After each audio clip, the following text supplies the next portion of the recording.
mo, aring sabaw na ari napakasarap. At ari anin mo'y sanaw o galing sa tubig baha. Pero iyan inilagyan natin ng pampalasa at tunay na tubig ng ating ginamit tigan mukhang ala ang baha.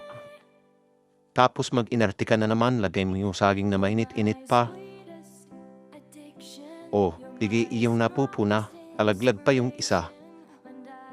Sa kaya't inartihan mo ay dinaraglag pa nga o ayan. Pero pwede pa iyon marinis naman, hindi naman yan kinamay. Kinakaw-kaw lang. Tapos nga ako'y nakukulangan pa din para mait-it nga ng saging iti ating dadagdagan. Pwede na iyan. O, di ba? Gayat-gayat lang. O, di ba nadikit yung iba ari yung matitigas? Kaya wari kung may ari banggoy. Pero hindi naman alam nung kakain ng banggoy. Basta ang alam nung kumain. Tapos